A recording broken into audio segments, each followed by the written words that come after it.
ਸਨਮਾਨਯੋਗ ਗੁਰੂ ਨਿਵਾਜੀ ਸਾਧ ਸੰਗਤ ਜੀਓ, ਆਪ ਸਾਰੀ ਸੰਗਤ ਨੂੰ ਗੁਰੂ ਦਰਬਾਰ ਵਿੱਚ ਹਾਜ਼ਰੀਆਂ ਭਰਨ ਵਾਸਤੇ ਜੀ ਆਇਆਂ ਨੂੰ ਆਖਦਾ ਹਾਂ। ਆਪ ਸਾਰੀ ਸੰਗਤ ਲੰਮੇ ਸਮੇਂ ਤੋਂ ਗੁਰੂ ਦਰਬਾਰ ਵਿੱਚ ਬੈਠ ਕੇ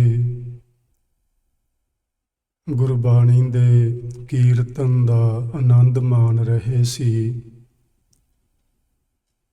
ਆਓ ਹੁਣ ਥੋੜ੍ਹੇ ਸਮੇਂ ਲਈ ਆਪਾਂ ਗੁਰਮਤਿ ਦੀ ਵਿਚਾਰਧਾਰਾ ਨਾਲ ਜੁੜਨ ਦਾ ਯਤਨ ਕਰਦੇ ਹਾਂ।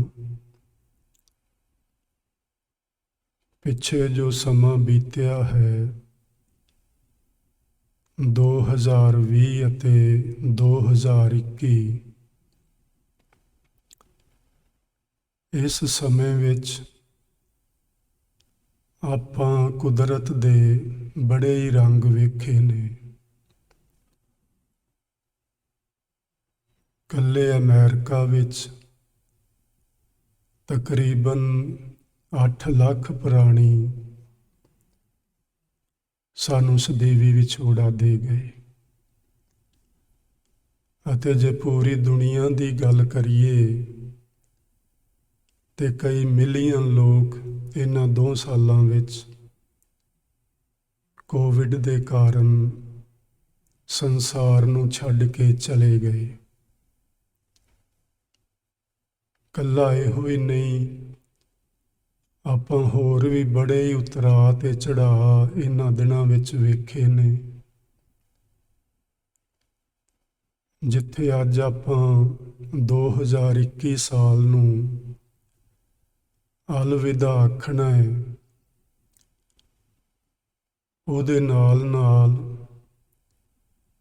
ਜਿੰਨੇ ਵੀ ਪ੍ਰਾਣੀ ਇਸ ਸੰਸਾਰ ਵਿੱਚੋਂ ਚਲੇ ਗਏ ਨੇ, ਉਹਨਾਂ ਦੀ ਆਤਮਿਕ ਸ਼ਾਂਤੀ ਲਈ ਅਸੀਂ ਗੁਰੂ ਮਹਾਰਾਜ ਦੇ ਚਰਨਾਂ ਵਿੱਚ ਅਰਦਾਸ ਕਰਦੇ ਹਾਂ। ਵਾਹਿਗੁਰੂ ਜੀ ਉਹਨਾਂ ਸਾਰਿਆਂ ਨੂੰ ਆਤਮਿਕ ਸ਼ਾਂਤੀ ਬਖਸ਼ਿਸ਼ ਕਰਨ, ਉਹਨਾਂ ਦਾ ਭਲਾ ਹੋਵੇ। ਪਿੱਛੇ ਜਿਹੜੇ ਉਹਨਾਂ ਦੇ ਭੈਣਾਂ ਭਰਾ, ਬਾਕੀ ਪਰਿਵਾਰ ਦੇ ਜੀਅ ਹਨ, ਵਾਹਿਗੁਰੂ ਜੀ ਉਹਨਾਂ ਨੂੰ ਭਾਣੇ ਵਿੱਚ ਰਹਿਣ ਦਾ ਬਲ ਬਖਸ਼ਿਸ਼ ਕਰਨ। ਅੱਜ ਆਪਾਂ ਸਾਲ 2022 ਨੂੰ ਜੀ ਆਇਆਂ ਵੀ ਆਖਣਾ ਹੈ, ਉਸ ਦਾ ਸਵਾਗਤ ਵੀ ਕਰਨਾ ਹੈ। ਲੇਕਿਨ ਮੇਰੇ ਖਿਆਲ ਮੁਤਾਬਕ ਸਮਾਂ ਸਦਾ ਹੀ ਨਵਾਂ ਹੁੰਦਾ ਹੈ। ਇਕੱਲਾ ਸਾਲ ਹੀ ਨਹੀਂ, ਇਕੱਲੇ ਮਹੀਨੇ ਹੀ ਨਹੀਂ, ਇਕੱਲੇ ਘੰਟੇ ਹੀ ਨਹੀਂ, ਸਗੋਂ ਹਰ ਛਿਨ ਸਦਾ ਲਈ ਨਵਾਂ ਹੁੰਦਾ ਹੈ। ਭਾਵੇਂ ਅਸੀਂ ਇਸ ਤਰ੍ਹਾਂ ਸਮਝਦੇ ਹਾਂ ਕਿ ਅਸੀਂ ਵੱਡੇ ਹੁੰਦੇ ਹਾਂ, ਵਡੇਰੇ ਹੁੰਦੇ ਹਾਂ ਤੇ ਅਸੀਂ ਬਿਰਧ ਅਵਸਥਾ ਵਿੱਚ ਜਾਂਦੇ ਹਾਂ, ਪਰ ਇਹ ਵੀ ਇੱਕ ਨਵਾਂ ਹੋਣਾ ਹੀ ਹੁੰਦਾ ਹੈ। ਜਿਵੇਂ ਆਪਾਂ ਜੇ ਇੰਗਲਿਸ਼ ਵਿੱਚ ਪੁੱਛੀਏ ਕਿਸੇ ਨੂੰ ਤੇਰੀ ਕਿੰਨੀ ਉਮਰ ਏ, ਤੇ ਉਹ ਕਹਿੰਦੇ ਨੇ ਮੈਂ ਇੰਨੇ ਸਾਲ ਓਲਡ ਹਾਂ, ਮੈਂ ਪੁਰਾਣਾ ਹੋ ਗਿਆ। ਅਸਲ ਵਿੱਚ ਕੋਈ ਪੁਰਾਣਾ ਨਹੀਂ ਹੁੰਦਾ। ਹਰ ਚੀਜ਼ ਨਵੀਂ ਹੋ ਰਹੀ ਹੈ, ਹਰ ਛਿਨ ਨਵਾਂ ਹੋ ਰਿਹਾ ਹੈ, ਕੁਛ ਵੀ ਪੁਰਾਣਾ ਨਹੀਂ ਹੁੰਦਾ। ਜਦੋਂ ਬੱਚਾ ਜਨਮ ਲੈਂਦਾ ਹੈ ਉਹ ਨਵਾਂ ਹੁੰਦਾ ਹੈ, ਉਹਦੇ ਤੇ ਬਚਪਨਾ, ਉਹਦੇ ਤੇ ਜਵਾਨੀ ਆਉਂਦੀ, ਉਹ ਨਵੀਂ ਆਉਂਦੀ ਹੈ। ਉਹਦੇ ਤੇ ਬੁਢੇਪਾ ਆਉਂਦਾ, ਉਹ ਵੀ ਨਵਾਂ ਹੀ ਆਉਂਦਾ ਹੈ। ਹਰ ਛਿਨ ਅਸੀਂ ਨਵੇਂ ਨਵੇਂ ਹੋ ਰਹੇ ਹਾਂ। ਤੇ ਇੱਕ ਸਮਾਂ ਆਉਣਾ ਜਦੋਂ ਸਾਡਾ ਇਹ ਸਮਾਂ ਸਮਾਪਤ ਹੋ ਜਾਣਾ ਹੈ ਤੇ ਅਸੀਂ ਸੰਸਾਰ ਨੂੰ ਛੱਡ ਕੇ ਜਾਣਾ, ਉਦੋਂ ਵੀ ਅਸੀਂ ਨਵੇਂ ਹੀ ਹੋਣਾ ਹੈ। ਅੱਗੇ ਜਿੱਥੇ ਜਾਣਾ ਹੈ ਉੱਥੇ ਵੀ ਨਵੇਂ ਹੀ ਆਪਾਂ ਜਾਣਾ ਹੈ। ਇਸੇ ਲਈ ਗੁਰਬਾਣੀ ਵਿੱਚ ਆਖਿਆ ਗਿਆ, ਸਾਹਿਬ ਮੇਰਾ ਨੀਤ ਨਵਾਂ ਸਦਾ ਸਦਾ ਦਾਤਾਰ। ਸਾਡੇ ਸਭਨਾਂ ਦੇ ਵਿੱਚ ਸਾਹਿਬ ਵਸਦਾ ਹੈ। ਹਰ ਪੱਤੇ ਪੱਤੇ ਵਿੱਚ, ਹਰ ਕਣ ਕਣ ਵਿੱਚ ਸਾਹਿਬ ਦਾ ਨਿਵਾਸ ਹੈ। ਜੇ ਸਾਹਿਬ ਮੇਰਾ ਨੀਤ ਨਵਾਂ ਹੈ, ਫਿਰ ਇਹ ਹਰ ਇਸ ਕੁਦਰਤ ਦਾ ਕਣ ਕਣ ਨਵਾਂ ਹੋ ਰਿਹਾ ਹੈ। ਕੁਛ ਵੀ ਕਦੇ ਵੀ ਪੁਰਾਣਾ ਨਹੀਂ ਹੁੰਦਾ। ਸੋ ਆਪਾਂ ਆਖਣ ਨੂੰ ਇਹ ਕਹਿੰਦੇ ਆ ਕਿ ਨਵਾਂ ਸਾਲ ਸ਼ੁਰੂ ਹੋਣਾ ਹੈ। ਚਲੋ ਆਪਾਂ ਇਸੇ ਤਰ੍ਹਾਂ ਹੀ ਮੰਨ ਲੈਂਦੇ ਹਾਂ।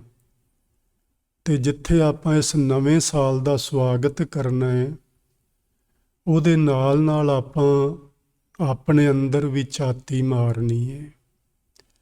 ਪਿੱਛੇ ਕੀ ਕੀਤਾ, ਅੱਗੇ ਕੀ ਕਰਨਾ ਹੈ। ਮੈਂ ਥੋੜ੍ਹਾ ਜਿਹਾ ਅੱਗੇ ਚੱਲ ਕੇ ਤੁਹਾਡੇ ਨਾਲ ਇਹਦੇ 'ਤੇ ਵਿਚਾਰ ਕਰਨੀ ਹੈ। ਸੋ ਆਪਾਂ ਪਹਿਲਾਂ ਸਾਲ ਦੇ ਬਾਰੇ ਥੋੜ੍ਹਾ ਜਿਹਾ ਸਮਝ ਲਈਏ। ਇਹ ਜਿਹੜਾ ਨਵਾਂ ਸਾਲ ਪ੍ਰਾਰੰਭ ਹੋਣਾ ਹੈ, ਇਹ ਅਸਲ ਵਿੱਚ ਜੀਸਸ ਕ੍ਰਾਈਸਟ ਈਸਾ ਜੀ ਦੇ ਜਨਮ ਤੋਂ ਸ਼ੁਰੂ ਹੁੰਦਾ ਹੈ। ਜਿਹੜਾ ਸਾਲ ਅੱਜ 2022 ਪ੍ਰਾਰੰਭ ਹੋਣਾ ਹੈ। ਨਾਨਕਸ਼ਾਹੀ ਕੈਲੰਡਰ ਦਾ ਇਹ 553 ਤੇ 554ਵਾਂ ਸਾਲ ਪ੍ਰਾਰੰਭ ਹੋਣਾ ਹੈ। ਗੁਰੂ ਨਾਨਕ ਸਾਹਿਬ ਸੰਸਾਰ ਵਿੱਚ 1469 ਈਸਵੀ ਵਿੱਚ ਆਏ ਸਨ। ਤੇ ਆਪਾਂ ਇਸ ਤਰ੍ਹਾਂ ਕਹਿ ਸਕਦੇ ਹਾਂ, ਜੀਸਸ ਕ੍ਰਾਈਸਟ ਤੋਂ 1469 ਸਾਲ ਬਾਅਦ ਉਹ ਸੰਸਾਰ ਵਿੱਚ ਆਏ ਸਨ। ਉਦੋਂ ਤੋਂ ਨਾਨਕਸ਼ਾਹੀ ਸੰਵਤ ਪ੍ਰਾਰੰਭ ਹੋਇਆ। ਇੱਕ ਸੰਵਤ ਬਿਕਰਮੀ ਹੈ ਜੀ, ਜਿਹਦੇ ਮੁਤਾਬਕ ਸਾਡੀ ਜੰਤਰੀ ਬਣਦੀ ਹੈ ਹਿੰਦੁਸਤਾਨ ਦੇ ਅੰਦਰ। ਉਹ ਸੰਵਤ ਬਿਕਰਮੀ ਦਾ ਹੁਣ 2078 ਤੇ 2079 ਸਾਲ ਸ਼ੁਰੂ ਹੋਣਾ ਹੈ। ਇੱਕ ਉਜੈਨ ਦੇ ਰਾਜਾ ਹੋਏ ਨੇ ਬਿਕਰਮਾਜੀਤ। ਉਹਨਾਂ ਨੂੰ ਹਿੰਦੀ ਵਿੱਚ ਵਿਕਰਮਾਦਿੱਤਿਆ ਆਖਿਆ ਜਾਂਦਾ ਹੈ। ਉਹਨਾਂ ਨੇ ਉਜੈਨ ਉੱਤੇ ਆਪਣਾ ਰਾਜ ਭਾਗ ਕਾਇਮ ਕੀਤਾ ਸੀ। ਤੇ ਰਾਜ ਭਾਗ ਕਾਇਮ ਕਰਕੇ ਉਹਨਾਂ ਨੇ ਕੈਲੰਡਰ ਸ਼ੁਰੂ ਕੀਤਾ ਸੀ। ਇਹ ਉਦੋਂ ਤੋਂ ਲੈ ਕੇ ਇਹ ਸਾਲ ਸ਼ੁਰੂ ਹੋਇਆ ਤੇ ਇਹਦੀ ਸ਼ੁਰੂਆਤ 57 BC ਵਿੱਚ ਹੋਈ ਸੀ, ਯਾਨੀ ਬਿਫੋਰ ਕ੍ਰਾਈਸਟ। ਉਹਦੇ ਜਨਮ ਤੋਂ 57 ਵਰ੍ਹੇ ਪਹਿਲਾਂ ਇਹ ਵਿਕਰਮਾਦਿੱਤਿਆ ਨੇ ਉਜੈਨ ਦੇ ਉੱਤੇ ਕਬਜ਼ਾ ਕੀਤਾ ਤੇ ਉਹਨੇ ਆਪਣੇ ਨਾਂ ਦਾ ਇੱਕ ਕੈਲੰਡਰ ਜਾਰੀ ਕੀਤਾ। ਮੈਂ ਇੱਕ ਗੱਲ ਕਹਿਣਾ ਚਾਹਾਂਗਾ ਕਿ ਅੱਜ ਤੋਂ 2078 ਸਾਲ ਪਹਿਲਾਂ, 2078 ਵਰ੍ਹੇ ਪਹਿਲਾਂ, ਵਿਕਰਮਾਦਿੱਤਿਆ ਨੇ ਇੱਕ ਛੋਟੇ ਜਿਹੇ ਇਲਾਕੇ ਦੇ ਉੱਤੇ ਕਬਜ਼ਾ ਕੀਤਾ ਤੇ ਉਹਨੇ ਆਪਣੇ ਨਾਂ ਦਾ ਕੈਲੰਡਰ ਜਾਰੀ ਕਰ ਦਿੱਤਾ। ਸਿੱਖ ਕੌਮ ਨੂੰ 553 ਸਾਲ ਹੋ ਗਏ ਨੇ। ਗੁਰੂ ਸਾਹਿਬ ਨੇ ਇਹਨਾਂ ਦਾ ਇੱਕ ਨਵਾਂ ਸਮਾਜ ਸਿਰਜਿਆ। ਇਹਨਾਂ ਨੂੰ ਆਪਣੇ ਆਪ ਵਿੱਚ ਆਜ਼ਾਦ ਸ਼ਖਸੀਅਤ ਦੇ ਰੂਪ ਵਿੱਚ ਪ੍ਰਗਟ ਕੀਤਾ। ਪਰ ਸਾਡੀ ਸੋਚ ਵੇਖੋ, ਅਸੀਂ ਆਪਣਾ ਕੈਲੰਡਰ ਅੱਜ ਤੱਕ ਨਹੀਂ ਬਣਾ ਸਕੇ। ਜੇ ਬਣਿਆ ਤੇ ਉਹਦੇ ਉੱਤੇ ਸਹਿਮਤੀ ਨਹੀਂ ਹੋ ਰਹੀ। ਜੇ ਸਹਿਮਤੀ ਹੋਈ ਤੇ ਫਿਰ ਰੱਦ ਕਰ ਦਿੱਤਾ ਗਿਆ। ਇਹ ਸਾਡੀ ਸੋਚ ਹੈ ਜੀ, ਸਿੱਖ ਲੋਕਾਂ ਦੀ। ਇਹ ਮਾਨਸਿਕਤਾ ਹੈ ਸਾਡੀ ਕਿ ਇਹ ਕੰਮ ਉਸ ਬੰਦੇ ਨੇ ਕੀਤਾ, ਅਸੀਂ ਇਹਨੂੰ ਨਹੀਂ ਮੰਨਣਾ, ਭਾਵੇਂ ਉਹ ਕਿੰਨਾ ਹੀ ਚੰਗਾ ਹੋਵੇ। ਜੇ ਮੈਂ ਕੀਤਾ ਹੋਵੇ ਤੇ ਸਾਰੇ ਹੀ ਮੰਨਣ, ਜੇ ਉਹਨੇ ਕੀਤਾ ਤੇ ਅਸੀਂ ਕਿਉਂ ਮੰਨੀਏ। ਇਹ ਸਿੱਖਾਂ ਦੀ ਸੋਚ ਹੈ ਜੀ। ਸੱਚੀ ਇਸ ਸੋਚ ਉੱਤੇ ਬੜਾ ਤਰਸ ਆਉਂਦਾ ਹੈ। ਦੁਨੀਆ ਦਾ ਹਰ ਬੰਦਾ ਜਿਸ ਨੇ ਦੁਨੀਆ ਦੇ ਵਿੱਚ ਆਪਣਾ ਨਾਮ ਨਾ ਖੱਟਿਆ, ਉਹਨੇ ਆਪਣੇ ਨਾਮ ਦਾ ਕੈਲੰਡਰ ਜਾਰੀ ਕੀਤਾ। ਤੇ ਅਸੀਂ ਗੁਰੂ ਨਾਨਕ ਸਾਹਿਬ ਜੀ, ਜਿਨ੍ਹਾਂ ਦਾ ਅੱਜ ਪੂਰੀ ਸੰਸਾਰ ਵਿੱਚ ਲੋਕ ਨਾਂ ਲੈਂਦੇ ਨੇ, ਪੂਰੀ ਧਰਤੀ ਉੱਤੇ ਉਹਨਾਂ ਦੇ ਝੰਡੇ ਝੂਲਦੇ ਨੇ, ਪਰ ਅਸੀਂ ਉਹਨਾਂ ਦੇ ਨਾਂ ਦਾ ਕੈਲੰਡਰ ਨਹੀਂ ਬਣਾ ਸਕੇ। ਅਸੀਂ ਅਜੇ ਵੀ ਬਿਕਰਮਾਜੀਤ ਵਾਲੇ ਕੈਲੰਡਰ ਨੂੰ ਜੰਤਰੀ ਦੇ ਰੂਪ ਵਿੱਚ ਗੁਰਦੁਆਰਿਆਂ ਵਿੱਚ ਲਾਗੂ ਕਰਕੇ ਬੈਠੇ ਹੋਏ ਹਾਂ। ਸੋ ਇਹ ਮੈਂ ਗੱਲ ਕਰਨਾ ਚਾਹੀ ਸੀ ਤੁਹਾਡੇ ਨਾਲ ਸਾਲ ਦੇ ਸੰਬੰਧ ਵਿੱਚ। ਇਹ ਜਿਹੜਾ ਸਾਲ ਹੈ ਨਾ ਜੀ ਬਿਕਰਮਾਜੀਤ ਵਾਲਾ, ਇਹ ਚੰਦਰਮਾ ਦੇ ਹਿਸਾਬ ਨਾਲ ਬਣਦਾ ਹੈ। ਤੇ ਚੰਦਰਮਾ ਦੇ ਹਿਸਾਬ ਨਾਲ ਜਿਹੜਾ ਸਾਲ ਬਣਦਾ ਹੈ ਨਾ ਜੀ, ਉਹ 11 ਦਿਨ ਛੋਟਾ ਹੁੰਦਾ ਹੈ ਸੂਰਜ ਦੇ ਸਾਲ ਨਾਲੋਂ। ਜਿਹੜਾ ਗ੍ਰੈਗੋਰੀਅਨ ਕੈਲੰਡਰ ਹੈ ਉਹਦੇ ਨਾਲੋਂ ਇਹ 11 ਦਿਨ 3 ਘੜੀਆਂ ਤੇ 48 ਪਲ ਛੋਟਾ ਹੁੰਦਾ ਹੈ। ਹਰ ਤੀਸਰੇ ਸਾਲ ਇਹਨਾਂ ਨੂੰ ਇੱਕ 13ਵਾਂ ਮਹੀਨਾ ਐਡ ਕਰਨਾ ਹੁੰਦਾ ਇਹਦੇ ਵਿੱਚ, ਜਿਹਦੀ ਸਾਨੂੰ ਸਮਝ ਨਹੀਂ ਤੇ ਅਸੀਂ ਉਹਨੂੰ ਮੰਨਦੇ ਹਾਂ ਪਏ, ਉਹਦੇ ਨਾਲ ਅਸੀਂ ਚੱਲਦੇ ਹਾਂ ਪਏ। ਹਰ ਤੀਸਰੇ ਸਾਲ ਇੱਕ 13ਵਾਂ ਮਹੀਨਾ ਐਡ ਕੀਤਾ ਜਾਂਦਾ ਇਸ ਵਿਕਰਮਾਦਿੱਤਿਆ ਵਾਲੇ ਕੈਲੰਡਰ ਵਿੱਚ। ਉਹਨੂੰ ਕਿਉਂ ਐਡ ਕੀਤਾ ਜਾਂਦਾ ਹੈ ਕਿ ਅਸੀਂ ਸੂਰਜ ਦੇ ਸਾਲ ਨਾਲ ਮਿਲਾਪ ਬਣਾਈ ਰੱਖੀਏ, ਉਹਦੇ ਨਾਲ ਉਹਨੂੰ ਬਰਾਬਰ ਲਿਆਉਣ ਵਾਸਤੇ ਇੱਕ ਮਹੀਨਾ ਹਰ ਤੀਸਰੇ ਸਾਲ ਐਡ ਕੀਤਾ ਜਾਂਦਾ ਹੈ। ਨਾਨਕਸ਼ਾਹੀ ਕੈਲੰਡਰ ਚੇਤਰ ਦੇ ਮਹੀਨੇ ਤੋਂ ਪ੍ਰਾਰੰਭ ਹੁੰਦਾ ਹੈ। ਤੁਸੀਂ ਜਦੋਂ 12 ਮਾਹ ਪੜ੍ਹਦੇ ਹੋ, 12 ਮਾਹ ਨੇ ਗੁਰਬਾਣੀ ਦੇ ਅੰਦਰ, ਉਹ ਦੋਵੇਂ ਹੀ ਉਹਨਾਂ ਦਾ ਜਿਹੜਾ ਕੈਲੰਡਰ ਹੈ ਉਹ ਚੇਤ ਮਹੀਨੇ ਤੋਂ ਸ਼ੁਰੂ ਹੁੰਦਾ ਹੈ। ਤੇ ਜਿਹੜਾ ਵਿਕਰਮਾਦਿੱਤਿਆ ਵਾਲਾ ਕੈਲੰਡਰ ਹੈ ਇਹ ਵਿਸਾਖ ਮਹੀਨੇ ਤੋਂ ਸ਼ੁਰੂ ਹੁੰਦਾ ਹੈ। ਸੋ ਇਹ ਸਾਰੀਆਂ ਚੀਜ਼ਾਂ ਜੇ ਆਪਾਂ ਧਿਆਨ ਵਿੱਚ ਰੱਖੀਏ, ਇਹਨਾਂ ਤੇ ਠੀਕ ਢੰਗ ਨਾਲ ਕਦੀ ਬੈਠ ਕੇ ਸਾਰੀ ਸਿੱਖ ਕੌਮ ਬਹਿ ਕੇ ਸੋਚੇ ਸਮਝੇ, ਇਹਦਾ ਮੁਤਾਲਿਆ ਕਰੇ, ਤੇ ਸਾਨੂੰ ਜੀ ਆਪਣਾ ਇੱਕ ਕੈਲੰਡਰ ਨੀਯਤ ਕਰ ਲੈਣਾ ਚਾਹੀਦਾ ਹੈ ਤੇ ਤਰੀਕਾਂ ਸਾਰੀਆਂ ਫਿਕਸ ਕਰ ਦੇਣੀਆਂ ਚਾਹੀਦੀਆਂ ਨੇ। ਅਸੀਂ ਹੁਣ ਕਦੀ ਇੱਕ ਸਾਲ ਵਿੱਚ ਗੁਰੂ ਗੋਬਿੰਦ ਸਿੰਘ ਮਹਾਰਾਜ ਜੀ ਦਾ ਪ੍ਰਕਾਸ਼ ਦਿਵਸ 2 ਵਾਰੀ ਮਨਾਉਂਦੇ ਹਾਂ ਤੇ ਇੱਕ ਸਾਲ ਵਿੱਚ ਇੱਕ ਵਾਰੀ ਵੀ ਨਹੀਂ ਆਉਂਦਾ। ਕਦੀ ਇਹ ਜਨਵਰੀ ਦੇ ਪਹਿਲੇ ਹਫਤੇ 'ਚ ਆ ਕੇ ਤੇ ਦਸੰਬਰ ਦੇ ਅਖੀਰਲੇ ਹਫਤੇ 'ਚ ਆ ਜਾਂਦਾ ਹੈ, ਇੱਕ ਸਾਲ 'ਚ 2 ਵਾਰੀ, ਤੇ ਅਗਲੇ ਸਾਲ 'ਚ ਇੱਕ ਵਾਰੀ ਵੀ ਨਹੀਂ ਆਉਂਦਾ, ਕਿਉਂਕਿ ਉਹ 11 ਦਿਨਾਂ ਦਾ ਫਰਕ ਪੈਂਦਾ ਨਾ, ਉਸ ਕਰਕੇ।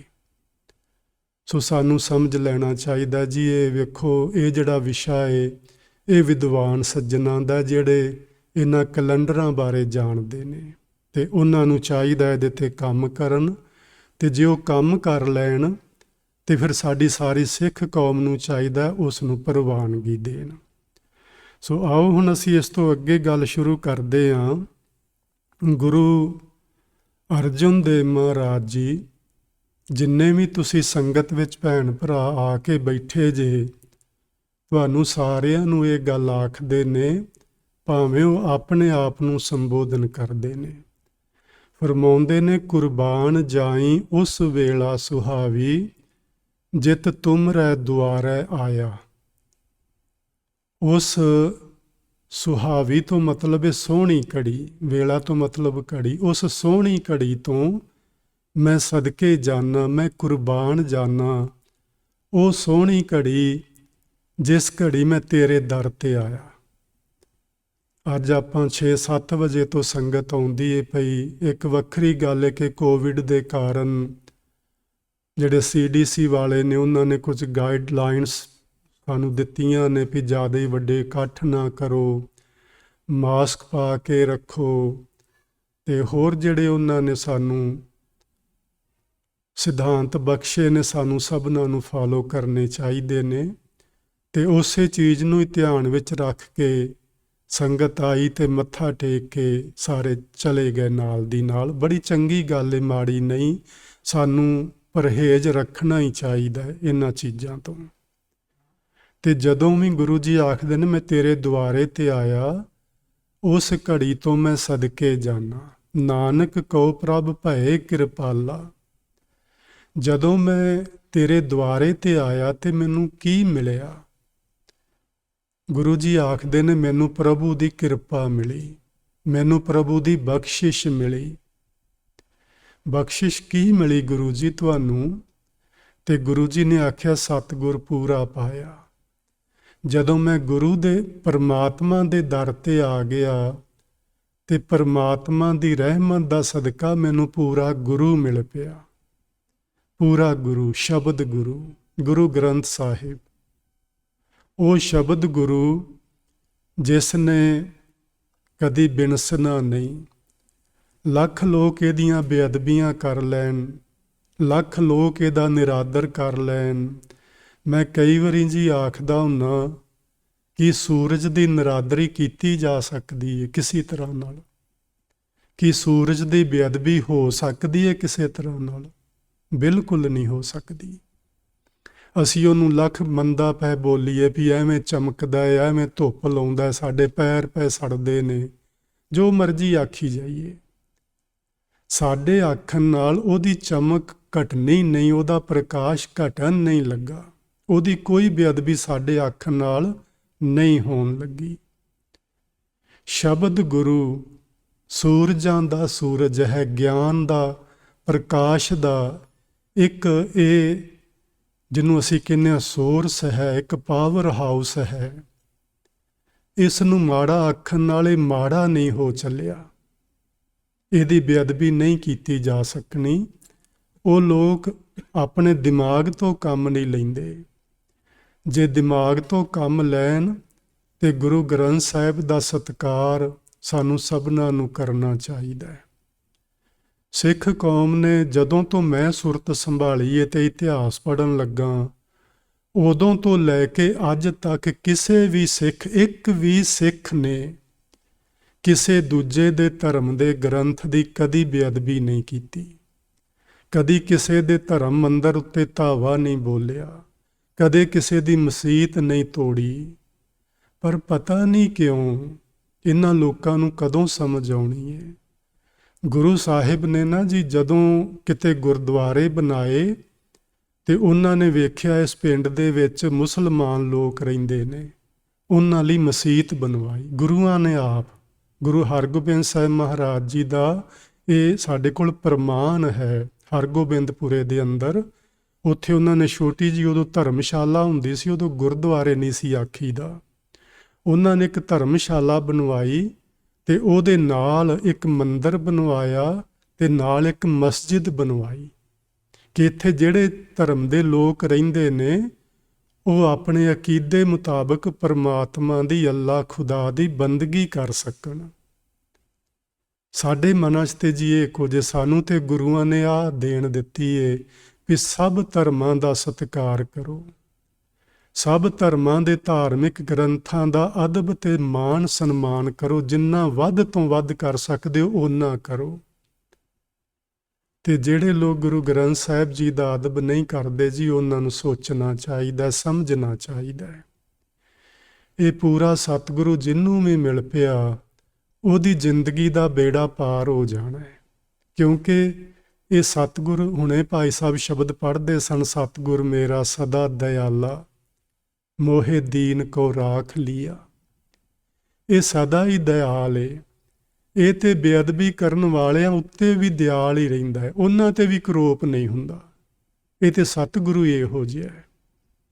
ਮੈਂ ਕਈ ਵਾਰੀ ਸੋਚਦਾ ਹੁੰਦਾ, ਜਦੋਂ ਆਪਣੇ ਛੋਟੇ ਬੱਚੇ ਹੁੰਦੇ ਨੇ ਉਹ ਘਰ ਦਾ ਜੋ ਮਰਜ਼ੀ ਨੁਕਸਾਨ ਕਰ ਦੇਣ, ਮਾਂ ਪਿਓ ਭਾਵੇਂ ਉਹਨਾਂ ਨੂੰ ਝਿੜਕ ਦਿੰਦੇ ਨੇ ਪਰ ਅੰਦਰੋਂ ਨਹੀਂ ਝਿੜਕਦੇ। ਅੰਦਰੋਂ ਉਹਨਾਂ ਦੇ ਕੁਛ ਨੁਕਸਾਨ ਕਰਨ ਉੱਤੇ ਵੀ ਮਾਂ ਪਿਓ ਦੇ ਮਨ 'ਚ ਪਿਆਰ ਹੀ ਪੈਦਾ ਹੁੰਦਾ ਉਹਨਾਂ ਦੇ ਪ੍ਰਤੀ। ਸਾਡਾ ਗੁਰੂ, ਸਾਡਾ ਮਾਤਾ, ਸਾਡਾ ਪਿਤਾ ਏ। ਅਸੀਂ ਕੁਝ ਵੀ ਕਰੀਏ, ਭਾਵੇਂ ਕਿਸੇ ਵੇਲੇ ਸਾਡਾ ਪਿਤਾ ਸਾਨੂੰ ਝਿੜਕ ਵੀ ਦੇਵੇ, ਪਰ ਅਸਲ ਵਿੱਚ ਉਹ ਸੱਚੇ ਦਿਲੋਂ ਸਾਨੂੰ ਸਭਨਾਂ ਨੂੰ ਪਿਆਰ ਕਰਦਾ ਹੈ। ਆਪਾਂ ਉਸ ਦੇ ਪਿਆਰ ਦਾ ਆਨੰਦ ਮਾਣਨਾ ਹੈ, ਨਾ ਕਿ ਅਸੀਂ ਕੁਝ ਹੋਰ ਚੀਜ਼ਾਂ ਜਿਵੇਂ ਲੋਕ ਕਰਦੇ ਨੇ ਅਸੀਂ ਉਹਨਾਂ ਦੀ ਤਰ੍ਹਾਂ ਕਰਨੀਆਂ ਨੇ। ਬਿਲਕੁਲ ਨਹੀਂ ਕਰਨੀਆਂ। ਅੱਗੇ ਜੀ ਇੱਕ ਭਾਈ ਵੀਰ ਸਿੰਘ ਜੀ ਦੀ ਕਵਿਤਾ ਵਿੱਚੋਂ ਮੈਂ 4 ਲਾਈਨਾਂ ਲਈਆਂ ਨੇ ਸਮੇਂ ਦੇ ਸੰਬੰਧ ਵਿੱਚ। ਉਹਨਾਂ ਦੀ ਕਵਿਤਾ ਹੈ, ਉਹਦਾ ਨਾਂ ਹੀ ਸਮਾਂ ਹੈ। ਭਾਈ ਸਾਹਿਬ ਲਿਖਦੇ ਨੇ, ਰਹੀ ਵਾਸਤੇ ਘੱਤ ਸਮੇਂ ਨੇ ਇੱਕ ਨਾ ਮੰਨੀ, ਫੜ ਫੜ ਰਹੀ ਧਰੀਕ ਸਮੇਂ ਖਿਸਕਾਈ ਕੰਨੀ, ਕਿਵੇਂ ਨਾ ਸਕੀ ਰੋਕ ਅਟਕ ਜੋ ਪਾਈ ਭੰਨੀ, ਤ੍ਰਿਖੇ ਆਪਣੇ ਵੇਗ ਗਿਆ ਟੱਪ ਬੰਨੇ ਬੰਨੀ। ਲੰਮੀ ਕਵਿਤਾ ਹੈ, ਉਹਦੀਆਂ 4 ਲਾਈਨਾਂ ਹੀ ਨੇ। ਸਮੇਂ ਦੇ ਸੰਬੰਧ ਵਿੱਚ ਉਹ ਸਾਨੂੰ ਸਮਝਾਉਂਦੇ ਨੇ ਕਿ ਸਮਾਂ ਕਦੇ ਰੁਕਦਾ ਨਹੀਂ। ਹਰ ਵਕਤ ਸਾਡੀਆਂ ਘੜੀਆਂ ਸਾਰੀਆਂ ਖਰਾਬ ਹੋ ਜਾਣ, ਇਹ ਚੱਲਦਾ ਰਹਿਣਾ, ਸਮੇਂ ਨੇ ਨਹੀਂ ਜੇ ਰੁਕਣਾ। ਭਾਈ ਸਾਹਿਬ ਕਹਿੰਦੇ ਨੇ, ਰਹੀ ਵਾਸਤੇ ਘੱਤ। ਵਾਸਤੇ ਘੱਤਨ ਤੋਂ ਮਤਲਬ ਹੁੰਦਾ ਹੈ ਕਿ ਤਰਲੇ ਕਰਨੇ, ਮਿੰਨਤਾਂ ਕਰਨੀਆਂ। ਕਈ ਵਾਰੀ ਅਸੀਂ ਕਹਿੰਦੇ ਹਾਂ, ਜੇ ਕੋਈ ਸਾਡੀ ਗੱਲ ਨਾ ਮੰਨੇ, ਅਸੀਂ ਆਨੇ ਤੇਰੇ ਵੱਡਿਆਂ ਦਾ ਵਾਸਤਾ, ਹੱਥ ਜੋੜ ਕੇ ਆਖੀਦਾ, ਤੇਰੇ ਗੁਰੂ ਦਾ ਵਾਸਤਾ ਮੇਰੀ ਇਹ ਗੱਲ ਮੰਨ। ਇਸ ਨੂੰ ਆਖਦੇ ਨੇ ਵਾਸਤਾ ਘੱਤਣਾ। ਮੈਂ ਵਾਸਤੇ ਘੱਤਦੀ ਰਹੀ, ਤਰਲੇ ਕਰਦੀ ਰਹੀ, ਮਿੰਨਤਾਂ ਕਰਦੀ ਰਹੀ, ਸਮੇਂ ਨੇ ਇੱਕ ਨਾ ਮੰਨੀ, ਮੇਰੀ ਇੱਕ ਵੀ ਗੱਲ ਉਹਨੇ ਨਾ ਸੁਣੀ। ਫੜ ਫੜ ਰਹੀ ਧਰੀਕ, ਧਰੀਕਣਾ ਹੁੰਦਾ ਜੀ ਆਪਣੇ ਵੱਲ ਨੂੰ ਖਿੱਚਣਾ ਕਿਸੇ ਨੂੰ। ਕੋਈ ਚੀਜ਼ ਭਾਰੀ ਹੋਵੇ ਤੇ ਸਾਡੇ ਤੋਂ ਚੁੱਕੀ ਨਾ ਜਾਏ ਤੇ ਅਸੀਂ ਕਹਿੰਦੇ ਚਲੋ ਸਾਰੇ ਰਲ ਕੇ ਇਹਨੂੰ ਧਰੀਕ ਕੇ ਲੈ ਚੱਲੀਏ। ਫੜ ਫੜ ਰਹੀ ਧਰੀਕ ਸਮੇਂ ਖਿਸਕਾਈ ਕੰਨੀ, ਮੈਂ ਉਹਦਾ ਪੱਲਾ ਫੜ ਕੇ ਆਪਣੇ ਵੱਲ ਨੂੰ ਖਿੱਚਦੀ ਰਹੀ ਵੀ ਤੂੰ ਨਾ ਜਾ ਮੈਨੂੰ ਛੱਡ ਕੇ, ਪਰ ਸਮਾਂ ਇੰਨਾ ਜ਼ੋਰਾਂ ਵਾਰੇ ਉਹ ਆਪਣੀ ਕੰਨੀ ਖਿਸਕਾ ਕੇ ਮੇਰੇ ਕੋਲੋਂ ਆਪਣਾ ਪੱਲਾ ਛਡਾ ਕੇ ਚਲਾ ਗਿਆ। ਕਿਵੇਂ ਨਾ ਸਕੀ ਰੋਕ, ਮੈਂ ਬੜੇ ਹੀਲੇ ਵਰਤੇ, ਮੈਂ ਉਹਨੂੰ ਨਹੀਂ ਰੋਕ ਸਕੀ। ਅਟਕ ਜੋ ਪਾਈ, ਮੈਂ ਜਿਹੜੀਆਂ ਵੀ ਉਹਦੇ ਰਸਤੇ ਵਿੱਚ ਰੁਕਾਵਟਾਂ ਖੜੀਆਂ ਕੀਤੀਆਂ, ਸਮੇਂ ਦੇ ਰਾਹ ਵਿੱਚ ਜਿਹੜੀਆਂ ਰੁਕਾਵਟਾਂ ਖੜੀਆਂ ਕੀਤੀਆਂ, ਭੰਨੀ, ਉਹ ਸਭ ਰੁਕਾਵਟਾਂ ਭੰਨ ਕੇ ਤੋੜ ਕੇ ਅੱਗੇ ਲੰਘ ਗਿਆ। ਤ੍ਰਿਖੇ ਆਪਣੇ ਵੇਗ, ਵੇਗ ਦਾ ਮਤਲਬ ਹੁੰਦਾ ਜੀ ਬਹਾਵ। ਜਿਵੇਂ ਅਸੀਂ ਕਹਿੰਦੇ ਹਾਂ ਦਰਿਆ ਦਾ ਵੇਗ ਬੜਾ ਤੇਜ਼ ਸੀ, ਵਹਿਣ। ਤ੍ਰਿਖੇ ਆਪਣੇ ਵੇਗ ਗਿਆ ਟੱਪ ਬੰਨੇ ਬੰਨੀ, ਨਾ ਉਹਨੇ ਕੋਈ ਛੋਟਾ ਬੰਨਾ ਵੇਖਿਆ, ਨਾ ਉਹਨੇ ਕੋਈ ਵੱਡਾ ਬੰਨਾ ਵੇਖਿਆ, ਬਸ ਉਹ ਆਪਣੀ ਚਾਲੇ ਚੱਲਦਾ ਗਿਆ। ਉਹ ਸਾਰੇ ਹੱਦਾਂ ਬੰਨੇ ਟੱਪ ਕੇ ਗਾਂਹ ਲੰਘ ਗਿਆ। ਸੋ ਇਹ ਜੀ ਉਹਦੀ ਕਵਿਤਾ ਹੈ ਭਾਈ ਵੀਰ ਸਿੰਘ ਜੀ ਦੀ। ਉਹਦੇ 'ਤੇ ਮੈਂ ਨਾ 2-3 ਸਵਾਲ ਬਣਾਏ ਨੇ, ਤੁਸੀਂ ਇਹਨਾਂ ਉੱਤੇ ਜ਼ਰੂਰ ਸੋਚਣਾ। ਸਵਾਲ ਕੀ ਹੈ? ਪਹਿਲਾ, ਭਾਈ ਵੀਰ ਸਿੰਘ ਨੇ ਸਮੇਂ ਬਾਰੇ ਕੀ ਆਖਿਆ ਹੈ? ਹੁਣ ਆਪਾਂ ਇਹਨਾਂ ਕਵਿਤਾ ਦੀਆਂ ਪੰਕਤੀਆਂ ਵਿੱਚੋਂ ਸਮਝ ਤੇ ਲਿਆ ਨਾ ਸਮੇਂ ਬਾਰੇ ਭਾਈ ਸਾਹਿਬ ਦੇ ਕੀ ਵਿਚਾਰ ਨੇ, ਉਹਨਾਂ ਨੇ ਕੀ ਆਖਿਆ ਹੈ। ਇਹਦੇ 'ਤੇ ਤੁਸੀਂ ਵਿਚਾਰ ਕਰਨਾ, ਭਾਵੇਂ ਪ੍ਰਸ਼ਨ ਤੁਸੀਂ ਨੋਟ ਕਰ ਲੈਣਾ ਤੇ ਸਮੇਂ ਇਹਨਾਂ ਉੱਤੇ ਵਿਚਾਰ ਕਰਦੇ ਰਹਿਣਾ। ਇਹ ਅੱਜ ਹੀ ਨਹੀਂ ਵੀ ਆਪਾਂ ਸੁਣ ਕੇ ਤੇ ਇੱਥੋਂ ਪੱਲੇ ਝਾੜ ਕੇ ਚਲੇ ਜਾਣਾ ਹੈ, ਸਗੋਂ ਇਹ ਚੀਜ਼ਾਂ ਆਪਾਂ ਪੱਲੇ ਬੰਨਣੀਆਂ ਨੇ। ਆਪਾਂ ਸਮੇਂ ਦੇ ਵਿੱਚ ਹਾਂ, ਸਮੇਂ ਦੇ ਅਨੁਸਾਰ ਸਾਡਾ ਜੀਵਨ ਹੈ। ਮੈਂ ਅੱਗੇ ਸਮੇਂ ਦੀ ਥੋੜ੍ਹੀ ਹੋਰ ਗੱਲ ਕਰਨੀ ਹੈ। ਭਾਈ ਸਾਹਿਬ ਨੇ ਸਮੇਂ ਦੇ ਬਾਰੇ ਕੀ ਕਿਹਾ, ਤੁਸੀਂ ਇਹਦੇ 'ਤੇ ਜ਼ਰੂਰ ਵਿਚਾਰ ਕਰਨਾ। ਭਾਈ ਸਾਹਿਬ ਸਮੇਂ ਨੂੰ ਰੋਕਣ ਲਈ ਕੀ ਯਤਨ ਕਰਦੇ ਹਨ, ਇਹ ਵੀ ਤੁਸੀਂ ਸੋਚਣਾ, ਵੇਖਣਾ ਵੀ ਇੰਨੇ ਯਤਨ ਕੀਤਿਆਂ ਕੀ ਸਮੇਂ ਨੂੰ ਰੋਕਿਆ ਜਾ ਸਕਦਾ? ਯਾਨੀ ਕੋਈ ਵੀ ਯਤਨ ਕੀਤਿਆਂ ਕੀ ਸਮਾਂ ਸੱਚੀ ਮੁੱਚੀ ਰੁਕ ਸਕਦਾ ਸਾਡੇ ਆਖਣ ਨਾਲ? ਫਿਰ ਅਗਲਾ ਇੱਕ ਕੁਐਸਚਨ ਹੋਰ ਹੈ, ਇਹ ਜਿਹੜੀਆਂ ਉਤਲੀਆਂ 17 ਅਸੀਂ 4 ਪੜ੍ਹੀਆਂ ਨੇ, ਇਹਨਾਂ ਤੋਂ ਸਾਨੂੰ ਕੀ ਸਿੱਖਿਆ ਮਿਲਦੀ ਹੈ? ਤੁਸੀਂ ਸਾਰੇ ਪੜ੍ਹੇ ਲਿਖੇ ਬੈਠੇ ਜੇ, ਆਪਾਂ ਨੂੰ 4 ਲਾਈਨਾਂ ਸਕੂਲ 'ਚ ਦਿੱਤੀਆਂ ਜਾਂਦੀਆਂ ਸੀ, ਇੱਕ ਪੈਰਾਗ੍ਰਾਫ ਦਿੱਤਾ ਜਾਂਦਾ ਸੀ ਤੇ ਪੜ੍ਹ ਕੇ ਉਹਦੇ ਉੱਤੇ ਕੁਝ ਕੁਐਸਚਨ ਬਣਾ ਕੇ ਆਖਦੇ ਸਨ ਭਈ ਤੁਸੀਂ ਇਹਨਾਂ ਨੂੰ ਆਨਸਰ ਕਰੋ। ਸੋ ਇਹ ਕੁਐਸਚਨ ਤੁਹਾਡੇ ਲਈ ਨੇ ਅਤੇ ਤੁਸੀਂ ਇਹਨਾਂ ਤਿੰਨਾਂ ਦੇ ਉੱਤੇ ਹੌਲੀ ਹੌਲੀ ਸਮੇਂ ਮੁਤਾਬਕ ਵਿਚਾਰ ਕਰਦੇ ਰਹਿਣਾ ਭਈ ਸਮੇਂ ਬਾਰੇ ਭਾਈ ਸਾਹਿਬ ਨੇ ਕੀ ਆਖਿਆ, ਰੋਕਣ ਲਈ ਉਹਨਾਂ ਨੇ ਕਿਹੜੇ ਯਤਨ ਕੀਤੇ ਅਤੇ ਸਾਨੂੰ ਇਹਨਾਂ ਸਤਰਾਂ ਤੋਂ ਕੀ ਸਿੱਖਿਆ ਮਿਲਦੀ ਹੈ। ਇਹ ਵਿਚਾਰ ਤੁਸੀਂ ਆਪ ਕਰਨਾ। ਅੱਗੇ ਇੱਕ ਮੈਂ ਕੋਟ ਤੁਹਾਡੇ ਨਾਲ ਸਾਂਝਾ ਕਰਨਾ ਸਮੇਂ ਦੇ ਮੁਤਾਬਿਕ। ਇਹ ਮੁਕੇਸ਼ ਰਿਸ਼ੀ ਹੋਏ ਨੇ ਕੋਈ, ਉਹਨਾਂ ਦਾ ਲਿਖਿਆ ਹੋਇਆ ਹੈ। ਉਹ ਕਹਿੰਦੇ ਨੇ ਜੀਵਨ ਦੀ ਪਰਿਭਾਸ਼ਾ ਸਮਾਂ ਹੈ, ਹੋਰ ਕੁਝ ਨਹੀਂ। ਜੀਵਨ ਸਾਡਾ ਜ਼ਿੰਦਗੀ ਇੱਕ ਸਮਾਂ ਹੈ, ਕਿਉਂਕਿ ਜੀਵਨ ਸਮੇਂ ਤੋਂ ਬਣਦਾ ਹੈ। ਸਮੇਂ ਦੀ ਸੁਚੱਜੀ ਵਰਤੋਂ ਜੀਵਨ ਦੀ ਸਹੀ ਵਰਤੋਂ ਹੈ। ਵਕਤ ਦੀ ਦੁਰਵਰਤੋਂ ਜੀਵਨ ਨੂੰ ਤਬਾਹ ਕਰਦੀ ਹੈ। ਵਕਤ ਕੀ ਹੈ?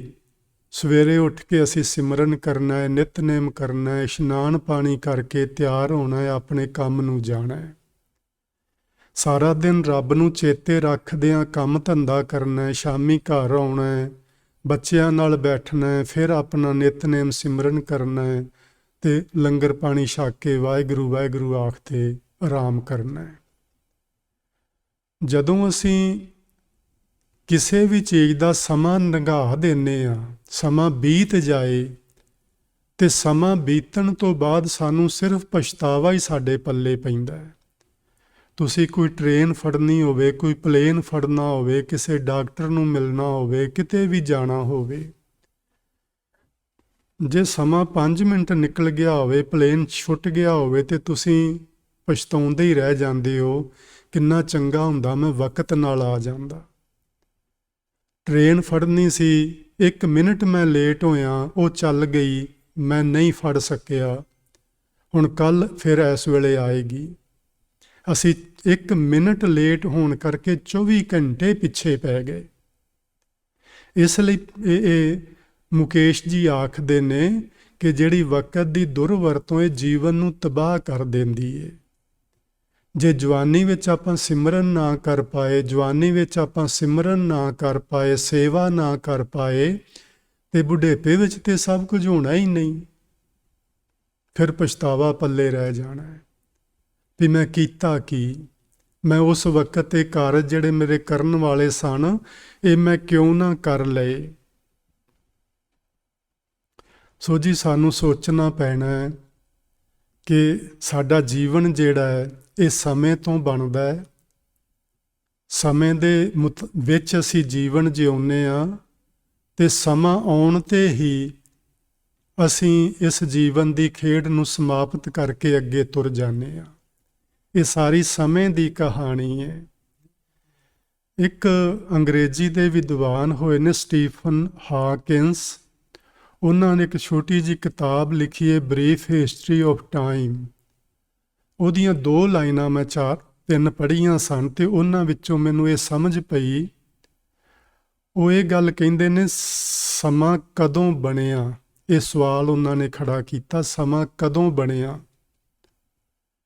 ਅਤੇ ਉਹਨਾਂ ਨੇ ਇਹਦਾ ਜਵਾਬ ਦਿੱਤਾ ਹੈ ਮਹਾਂਵਿਸਫੋਟ ਦੇ ਨਾਲ, ਜਿਹਨੂੰ ਆਪਾਂ ਬਿਗ ਬੈਂਗ ਆਖਦੇ ਹਾਂ।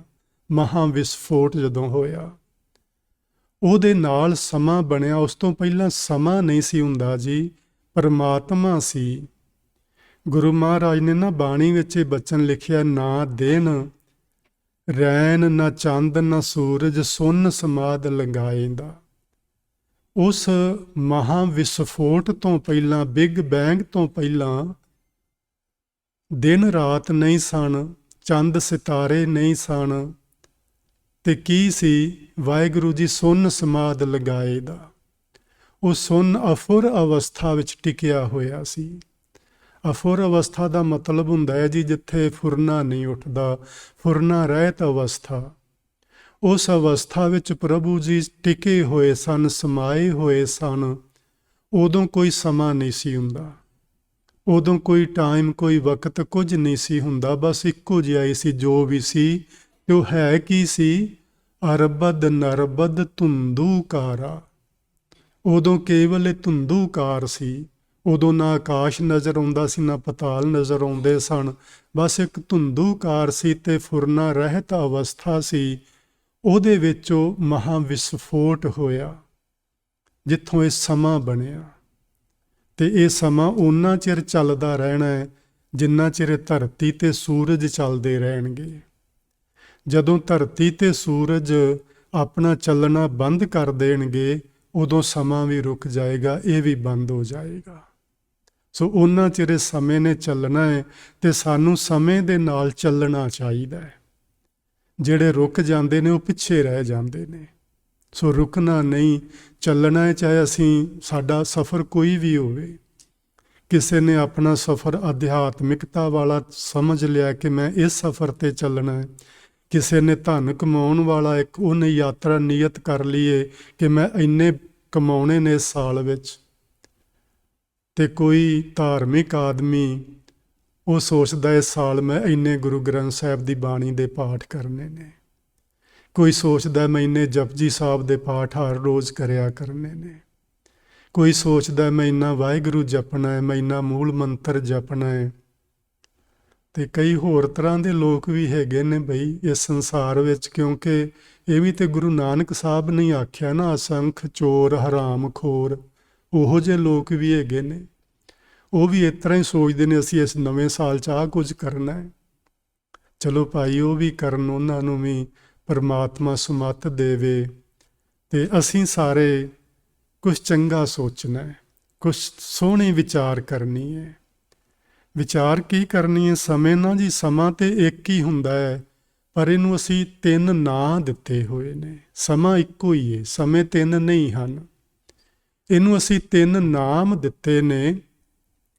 ਭੂਤਕਾਲ ਯਾਨੀ ਪਾਸਟ, ਬੀਤਿਆ ਹੋਇਆ, ਪ੍ਰੈਜ਼ੈਂਟ ਯਾਨੀ ਵਰਤਮਾਨ, ਤੇ ਆਉਣ ਵਾਲਾ ਫਿਊਚਰ, ਭਵਿੱਖ ਕਾਲ। ਇਹ 3 ਕਾਲ ਅਸੀਂ ਇੱਕੋ ਸਮੇਂ ਨੂੰ 3 ਨਾਂ ਦਿੱਤੇ ਹੋਏ ਨੇ। ਸੋ ਜਿਹੜਾ ਚੱਲ ਰਿਹਾ ਸਮਾਂ, ਸਾਨੂੰ ਇਹਦੇ ਵਿੱਚ ਰਹਿਣ ਲਈ ਗੁਰੂ ਜੀ ਸਮਝਾਉਂਦੇ ਨੇ। ਕਹਿੰਦੇ ਨੇ ਜਿਹੜਾ ਬੀਤ ਗਿਆ ਹੈ ਉਹ ਹੁਣ ਹੱਥ ਨਹੀਂ ਆਉਣਾ, ਉਹ ਤੇ ਬੀਤ ਗਿਆ। ਜਿਹੜਾ ਆਉਣ ਵਾਲਾ ਏ ਉਹਦਾ ਆਪਾਂ ਨੂੰ ਕੁਛ ਨਹੀਂ ਪਤਾ, ਆਪਾਂ ਉਦੋਂ ਤੱਕ ਹੋਵਾਂਗੇ ਕਿ ਨਹੀਂ ਹੋਵਾਂਗੇ, ਉਹਦਾ ਵੀ ਨਹੀਂ ਪਤਾ। ਲੇਕਿਨ ਜਿਹੜਾ ਵਰਤਮਾਨ ਏ, ਅਸੀਂ ਇਸ ਨੂੰ ਸੰਭਾਲਣਾ। ਕਬੀਰ ਸਾਹਿਬ ਆਖਦੇ ਨੇ, ਅਬ, ਹੁਣ ਇਸ ਵਕਤ। ਅਬ ਕੀ ਕਰ, ਮਨ ਜਾਗਤ ਰਹੋ ਰੇ ਭਾਈ। ਇਹ ਮੇਰੇ ਭਰਾਵਾ ਮਨਾ, ਆਪਣੇ ਮਨ ਨੂੰ ਭਰਾ ਆਖਦੇ ਨੇ। ਇਹ ਮੇਰੇ ਭਰਾਵਾ ਮਨਾ, ਹੁਣ ਜਾਗ, ਇਸ ਵਕਤ ਜਾਗ। ਜੇ ਤੂੰ ਇਸ ਵਕਤ ਸੌਂ ਗਿਆ ਤੇ ਸੁੱਤਾ ਹੋਇਆ ਸਮਾਂ ਤੇਰਾ ਵਿਅਰਥ ਨਿਕਲ ਜਾਣਾ। ਇਹਦਾ ਮਤਲਬ ਇਹ ਨਹੀਂ ਕਿ ਆਪਾਂ ਨੀਂਦ ਨਹੀਂ ਲੈਣੀ ਜਾਂ ਆਰਾਮ ਨਹੀਂ ਕਰਨਾ। ਗਫਲਤ ਦੀ ਨੀਂਦ ਤੋਂ ਜਾਗਣਾ ਹੈ। ਜਦੋਂ ਸਾਡੀ ਨੀਂਦ ਪੂਰੀ ਹੋ ਜਾਏ 5-7 ਘੰਟੇ ਸੌਂ ਕੇ, ਫਿਰ ਨਹੀਂ ਪਾਸੇ ਮਾਰਨੇ ਮੰਜੀ ਤੇ ਪੈ ਕੇ, ਫਿਰ ਉੱਠ ਜਾਣਾ। ਕੋਈ ਕੰਮ ਨਾ ਹੋਵੇ, ਬਹਿ ਕੇ ਭਜਨ ਕਰੋ, ਘਰ ਦੀ ਸਫਾਈ ਕਰ ਲਓ, ਭਾਂਡੇ ਧੋ ਲਓ, ਹੋਰ ਨਹੀਂ ਕੁਛ, ਤੇ ਕੱਪੜੇ ਧੋਣੇ ਸ਼ੁਰੂ ਕਰ ਲਓ। ਕੁਛ ਕਰੋ, ਜੋ ਵੀ ਕਰਨਾ ਕਰੋ, ਪਰ ਸਮਾਂ ਅਜਾਈਂ ਨਾ ਜਾਣ ਦਿਓ ਇੱਕ ਛਿਨ ਮਾਤਰ ਵੀ।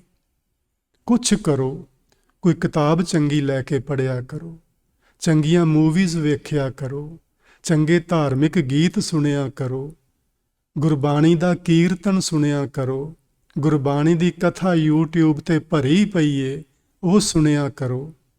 ਸਮਾਂ ਅਜਾਈਂ ਨਾ ਗਵਾਓ। ਐਵੇਂ ਮੂੰਹ ਤੇ ਅੱਖਾਂ ਤੇ ਹੱਥ ਰੱਖ ਕੇ ਪੈ ਰਹਿਣਾ, ਉਹ ਨਹੀਂ ਕੰਮ ਕਰਨਾ।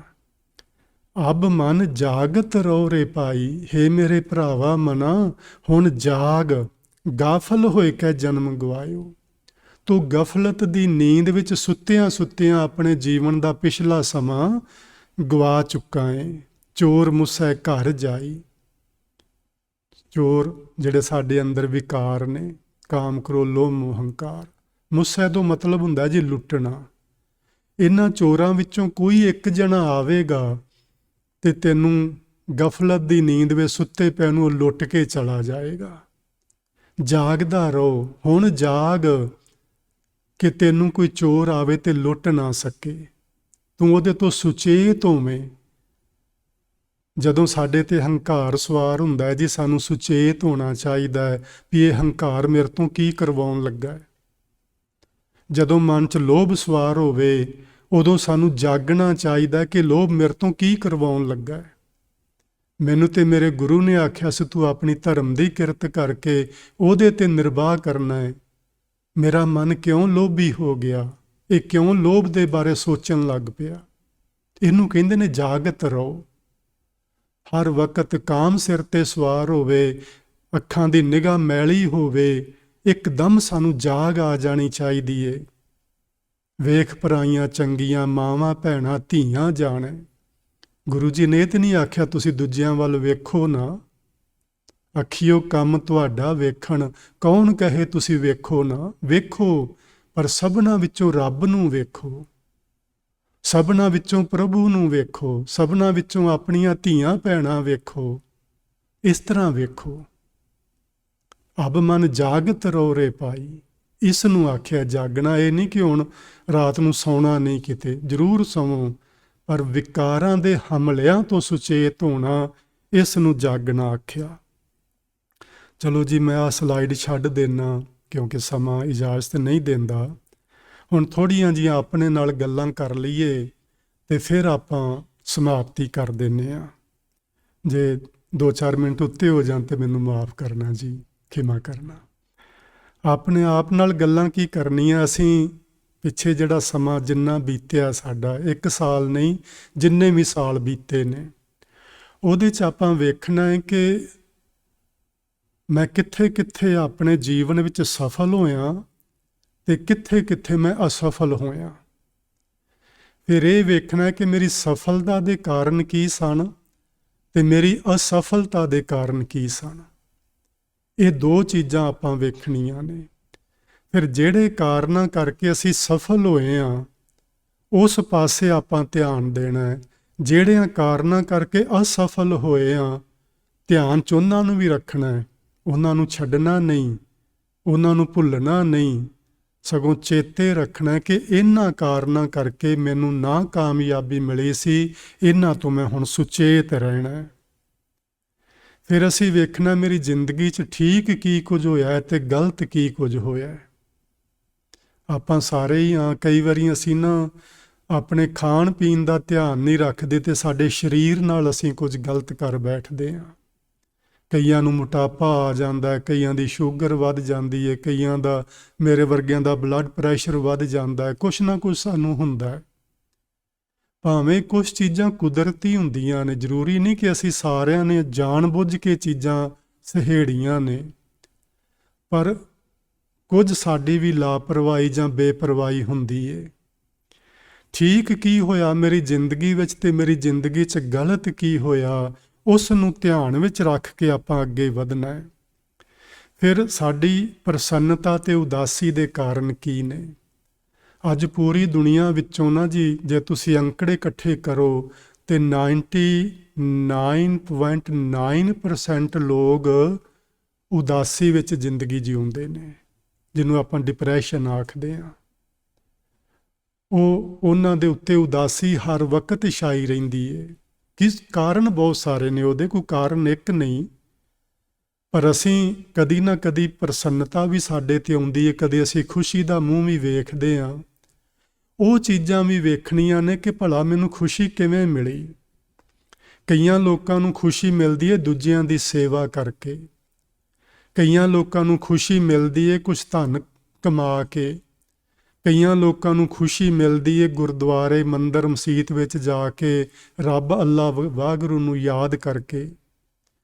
ਜਿਵੇਂ ਖੁਸ਼ੀ ਮਿਲੀ ਆਪਣੀ ਜ਼ਿੰਦਗੀ ਵਿੱਚ, ਜਿਵੇਂ ਵੀ ਖੁਸ਼ੀ ਆਈ, ਅੱਗੇ ਵਾਸਤੇ ਅਸੀਂ ਵੱਧ ਤੋਂ ਵੱਧ ਉਹ ਕੰਮ ਕਰਨੇ ਨੇ। ਜਿਹੜਿਆਂ ਕੰਮਾਂ ਕਰਕੇ ਸਾਨੂੰ ਉਦਾਸੀ ਦਾ ਮੂੰਹ ਵੇਖਣਾ ਪਿਆ, ਉਹਨਾਂ ਕੰਮਾਂ ਤੋਂ ਆਪਾਂ ਗੁਰੇਜ਼ ਕਰਨਾ ਹੈ।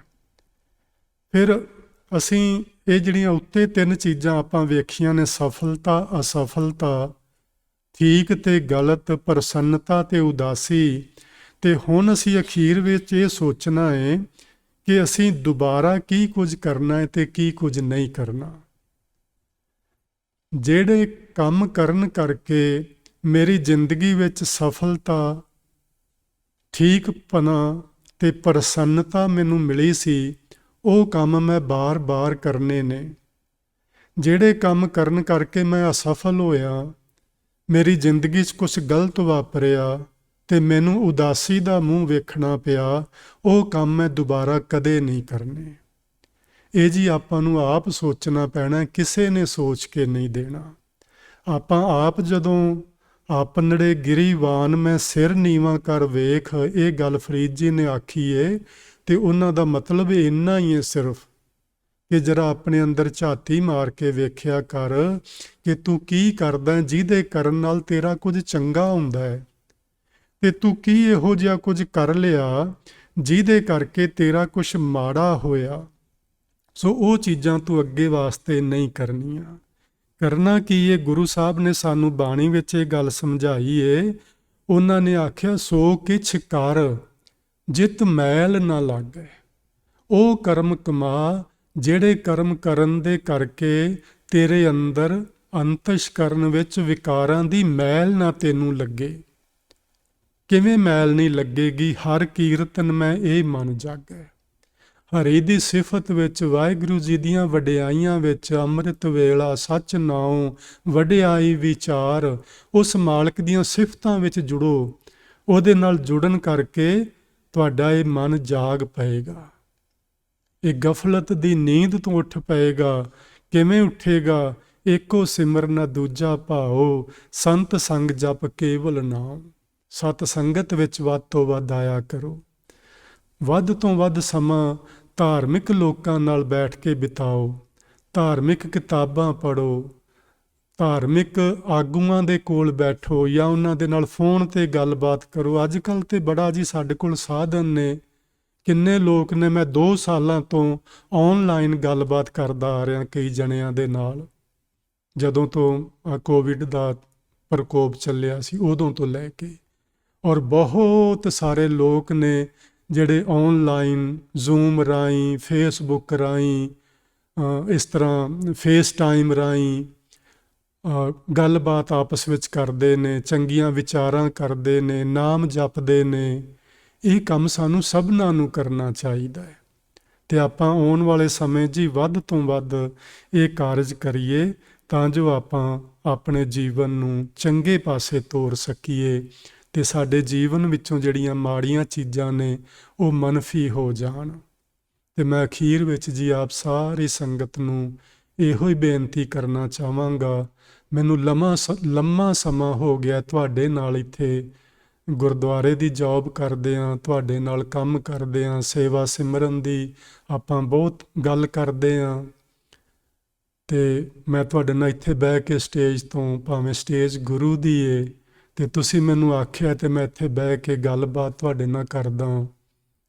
ਪਿਛਲੇ ਜਿੰਨੇ ਸਮੇਂ ਤੋਂ ਮੈਂ ਇੱਥੇ ਬਹਿਨਾ, ਮੇਰੇ ਤੋਂ ਜਾਣੇ ਜਾਂ ਅਣਜਾਣੇ ਕਿਸੇ ਦਾ ਕਿਸੇ ਅੱਖਰ ਮੇਰੇ ਮੂੰਹੋਂ ਨਿਕਲਿਆ ਹੋਵੇ ਤੇ ਕਿਸੇ ਦਾ ਦਿਲ ਦੁਖ ਗਿਆ ਹੋਵੇ, ਮੈਂ ਉਹਦੇ ਲਈ ਮਾਫੀ ਮੰਗਦਾ ਹਾਂ ਤੁਹਾਡੇ ਸਾਰਿਆਂ ਕੋਲੋਂ, ਸਾਰੀ ਸੰਗਤ ਕੋਲੋਂ, ਗੁਰੂ ਜੀ ਕੋਲੋਂ, ਪਰਮਾਤਮਾ ਕੋਲੋਂ।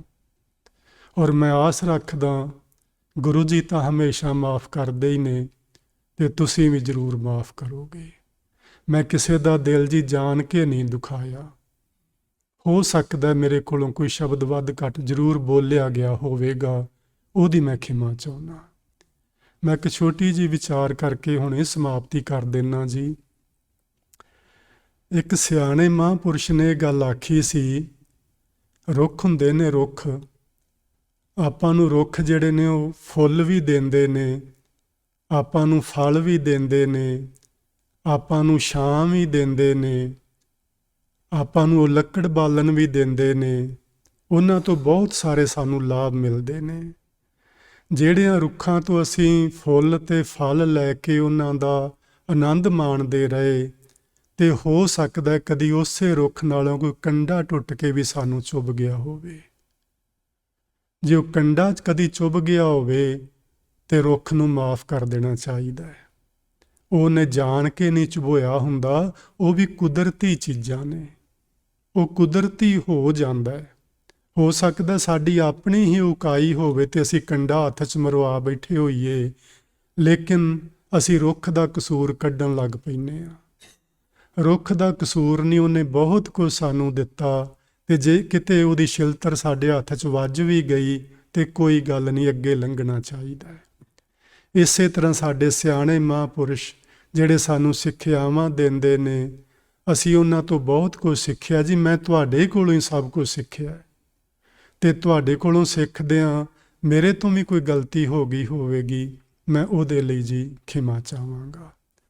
ਸੋ ਆਉਣ ਵਾਲੇ ਸਮੇਂ 'ਚ ਜਿੰਨਾ ਸਮਾਂ ਗੁਰੂ ਮਹਾਰਾਜ ਆਪਾਂ ਨੂੰ ਬਖਸ਼ਣਗੇ, ਆਪਾਂ ਫਿਰ ਸਾਰੇ ਭੈਣ ਭਰਾ ਮਿਲ ਕੇ ਬੈਠਿਆ ਕਰਾਂਗੇ, ਸਿਮਰਨ ਭਜਨ ਕਰਾਂਗੇ, ਗੁਰਬਾਣੀ ਦਾ ਪਾਠ ਕਰਾਂਗੇ, ਸਿੱਖਾਂਗੇ, ਸਿਖਾਵਾਂਗੇ ਤੇ ਆਪਣੇ ਜੀਵਨ ਨੂੰ ਚੰਗਾ ਜੀਵਨ ਬਣਾਵਾਂਗੇ। ਆਉਣ ਵਾਲਾ ਸਾਲ ਆਪ ਸਭਨਾਂ ਲਈ ਮੁਬਾਰਕ ਹੋਵੇ। ਸਭ ਪਰਿਵਾਰਾਂ ਵਿੱਚ ਪਰਮੇਸ਼ਵਰ ਖੁਸ਼ੀ ਬਖਸ਼ੇ, ਪ੍ਰਸੰਨਤਾ ਬਖਸ਼ੇ, ਸਾਰੇ ਬ੍ਰਹਿਮੰਡ ਦੇ ਵਿੱਚ ਸ਼ਾਂਤੀ ਬਖਸ਼ੇ। ਜਿਹੜੇ ਲੋਕ ਇਸ ਬ੍ਰਹਿਮੰਡ ਨੂੰ ਅਸ਼ਾਂਤ ਕਰਦੇ ਨੇ, ਰੱਬ ਉਹਨਾਂ 'ਤੇ ਵੀ ਮਿਹਰ ਕਰੇ, ਉਹਨਾਂ ਨੂੰ ਵੀ ਸਿਆਣਪ ਆਵੇ, ਉਹਨਾਂ ਨੂੰ ਵੀ ਅਕਲ ਤੇ ਮੱਤ ਆਵੇ, ਉਹ ਵੀ ਆਪ ਸੁੱਖ ਨਾਲ ਵਸਣ ਤੇ ਇਹਨਾਂ ਰੱਬ ਦੇ ਬੱਚਿਆਂ ਨੂੰ ਸੁੱਖ ਨਾਲ ਵਸਣ ਦੇਣ। ਇੰਨਿਆਂ ਸ਼ਬਦਾਂ ਨਾਲ ਬੇਅੰਤ ਪ੍ਰਕਾਰ ਦੀਆਂ ਹੋਈਆਂ ਭੁੱਲਾਂ ਦੀ ਖਿਮਾ ਬਖਸ਼ਿਸ਼ ਕਰਨਾ ਜੀ। ਪਿਆਰ ਨਾਲ ਆਖੋ, ਵਾਹਿਗੁਰੂ ਜੀ ਕਾ ਖਾਲਸਾ, ਵਾਹਿਗੁਰੂ ਜੀ ਕੀ ਫਤਿਹ।